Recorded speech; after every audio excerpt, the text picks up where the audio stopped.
Congratulations, you made it to the final video into the Learn to Coach program. We built Coach Your Own Child because we wanted to put powerful coaching tools that have been previously only reserved for professionals into the hands of parents who are with their kids every day. And so this video is going to be about how to make best use of those tools, how to make best use of this program. A little bit of philosophy before I jump right in, though. When parenting expert Peggy O'Meara said, the way we talk to our children becomes their inner voice, she was getting at the idea of parenting as an ongoing conversation.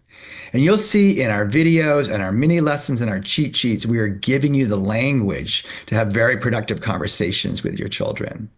And I just want to add personally, as a parent of now 3 teens, my wife and I are starting to reflect on our parenting as we're coming to that sort of end of one stage of parenting. And, I think that we really think that this conversation we've been having with our kids is the most powerful parenting that we've done. Of course, we set rules and given punishments. We even we yell at our kids sometimes. But in terms of what's been most effective, it's having a conversation and shining a light for the kids to be able to look at their own behavior, to look at who they want to be, to think about their own values, think about what they want to achieve.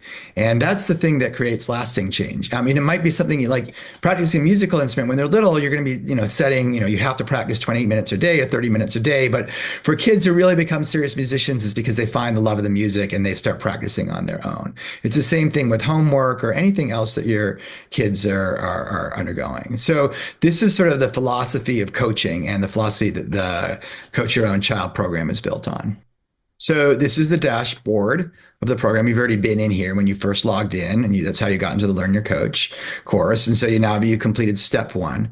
So step 2 is to help your child take an executive function assessment.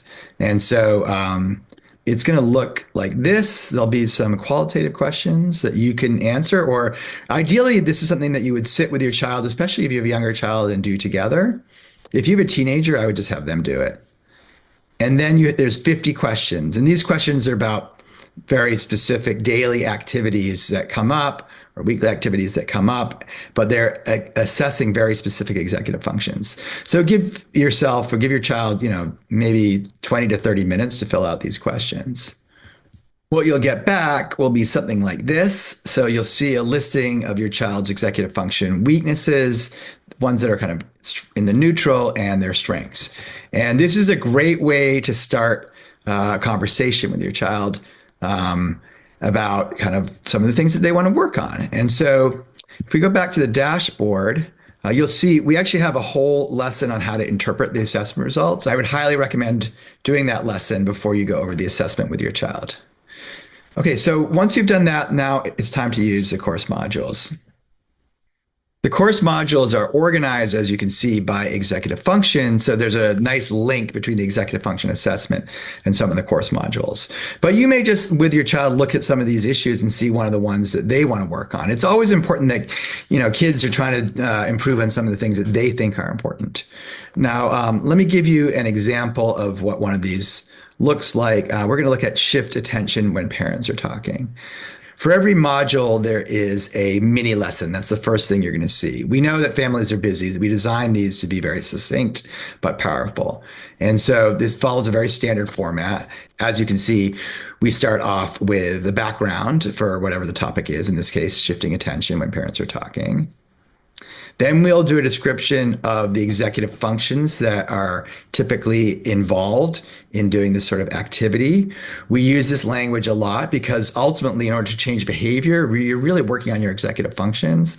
It might feel a little awkward when you're first using this language, but after a few weeks, it will become second nature, and your child will be kind of volunteering for what they think are the executive functions in a particular activity. We always have discussion questions. So for example, if you look at the second bullet point here, are there certain activities that you do that are so interesting that it's hard to shift your attention away from them? So in that case, it's not a yes or no question. We're asking about a different set of activities.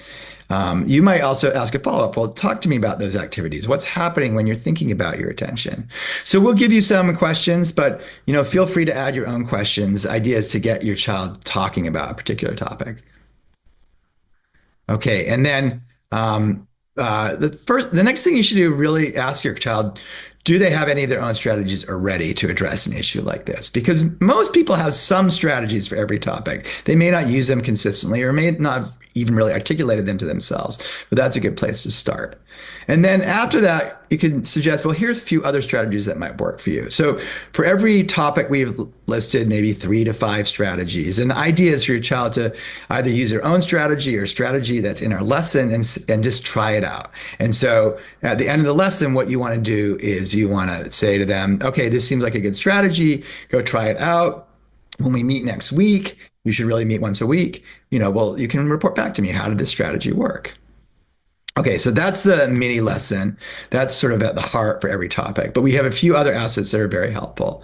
The next thing we have is for every topic, we have a model video. This is something that we did design primarily for parents, but you may find some usefulness in parents and kids looking at this together. That's really up to you. Let me show you what they look like. There's a real before and after idea going on here.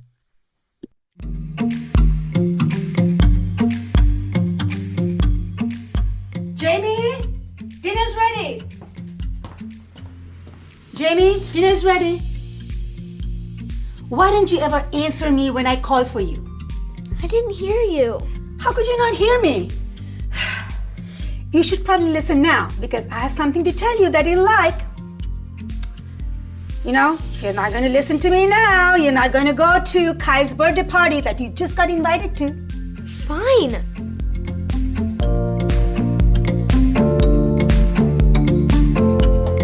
Jamie, dinner's ready. Jamie! What? I want to talk to you about Kyle's birthday party.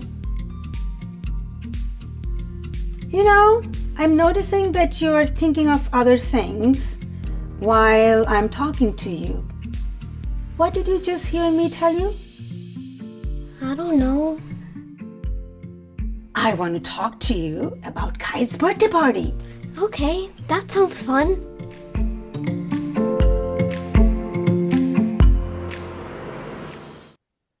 I think these videos are amazing from a parent standpoint.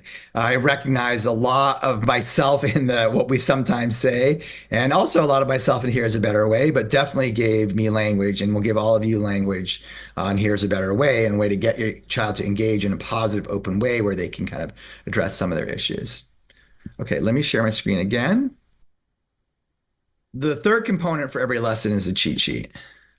The cheat sheet is something that you can refer back to once you've covered a lesson if you want a very concise version. So each cheat sheet starts with a parent tip. The parent tip is typically some of the things that you may not think about, but might actually be the most important to think about when you're covering a topic. So in this one, shift attention when parents are talking. Touch can be as important as words in helping children keep attention on you. So like that might be a gentle touch on the shoulder. And then we also give you language, and it's much in the way of the video where it's the action and then what we sometimes might want to say, but what we should say instead, a better way. And so it's, more examples of this kind of before and after that we have in the video. And then finally, we have a very concise summary of the strategies in case you forget the strategies and you can go back to those. So you should be going back and forth between these 3 assets. The lesson, the model video, and the cheat sheet. And you'll find after a while which is the most effective with your child and how you like to use them. Okay, the last thing I want to talk about is how to get behavior change in your child. And I don't want to leave you the idea as what you should be doing is every week you should just be doing a new lesson because behavior change takes time. So let's say this is an idea of, this is a real challenge for your child is being able to shift their attention. They suffer from hyperfocus. You might use that mini lesson in the first week of your work on this topic to introduce the topic of shifting an attention. Then maybe in week 2, you use the video or you use some of the examples in the cheat sheet and you talk about language and you practice some strategies. And then week 3, you might have sent your child out practicing some strategies. There might be things that came up between you and your child during the week. You'll have a conversation of how they're going. So, any topic could take between 1 week and several months to really feel like you have this skill mastered with your child. And as a coach, it's up to you to be able to kind of, monitor that and get an idea of, of your timing. So there may be things that your child just needs a brief refresher with. You can do 1 week and you can move on. But all the lessons and the videos and teachers are meant to be scaffolding, they're meant to be support, they're meant to be tools to help you do this sort of ongoing coaching style of parenting. Best of luck. I will see you at some of our Q&A sessions and our webinars. It's been a pleasure giving you a good, strong introduction to coaching.